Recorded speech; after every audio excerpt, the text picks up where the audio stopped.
بسم اللہ الرحمن الرحیم۔ السلام علیکم۔ ایک رات حضرت عمر رضی اللہ تعالیٰ عنہ گشت فرما رہے تھے۔ ایک مکان کے اندر سے بچوں کے رونے کی آواز آئی۔ آپ رضی اللہ تعالیٰ عنہ نے دروازہ کھٹکھٹایا اور پوچھا کون ہو اور کیوں رونے کی آواز آ رہی ہے۔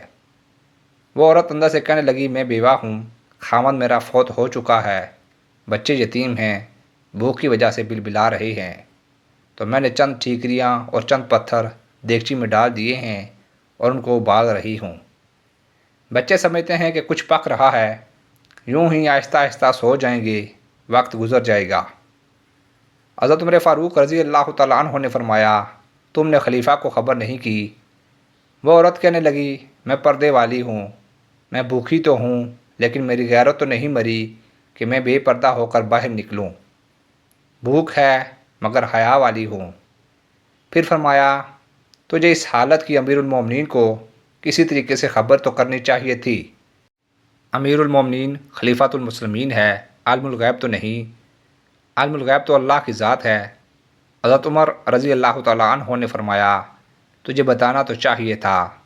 تو وہ عورت کہنے لگی میں کیوں بتاؤں، مجھے کیا ضرورت پڑی ہے۔ وہ گلا باندھ کس کام کا جس کو اپنے گلا کا پتہ نہیں، وہ کس کام کا چرواہا جس کو اپنے ریوڑ کا پتہ نہیں، وہ کس کام کا حاکم جس کو اپنی رعایت کا پتہ نہیں۔ میں کیوں بتاؤں، اس کو خود خبر لینی چاہیے تھی۔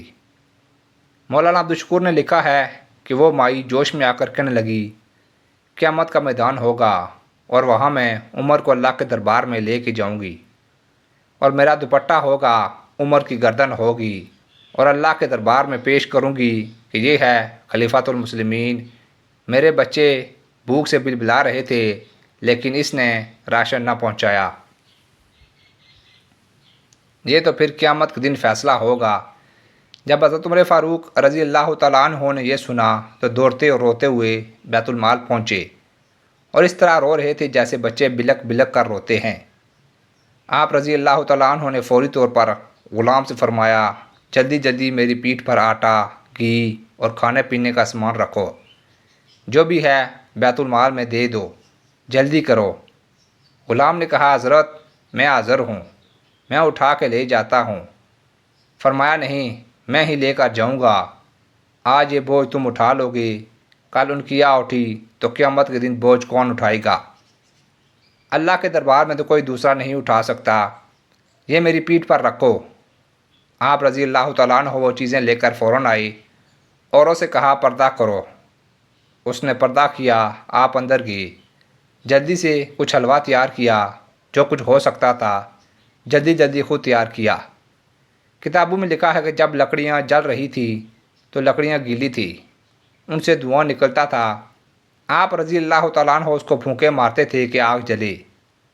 جب وہ دھواں اٹھتا تھا تو اپنی داڑھی کو اور اپنے چہرے کو مخاطب کر کے کہتے تھے ہے عمر، اس چہرے پر اس داڑھی پر دھواں آتا ہے، کوئی بات نہیں، آج یہ دنیا کا دھواں قبول کر لو، کل ان بچوں کی اٹھی تو کہیں جہنم کا دھواں نہ پہنچ جائے، اس دھوئیں سے اپنے آپ کو بچاؤ۔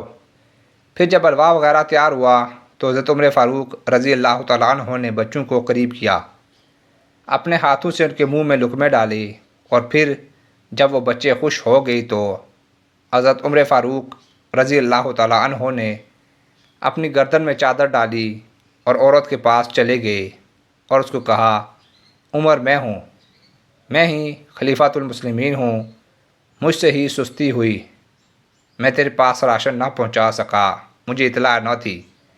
اے خاتون، قیامت کے دن مجھ سے نہ پوچھنا، آج میری گردن میں یہ چادر ڈال کے مجھے مدینہ کی گلیوں میں گھسیٹ لے، لیکن قیامت کے دن مجھ سے کچھ نہ کہنا تاکہ میں اللہ کے دربار میں شرمندہ نہ ہوں۔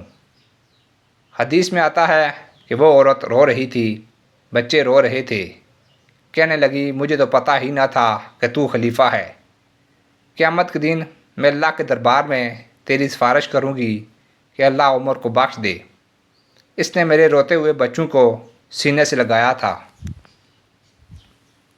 حضور صلی اللہ علیہ وآلہ وسلم نے فرمایا کہ اگر میرے بعد نبوت چلتی تو عمر نبی ہوتا۔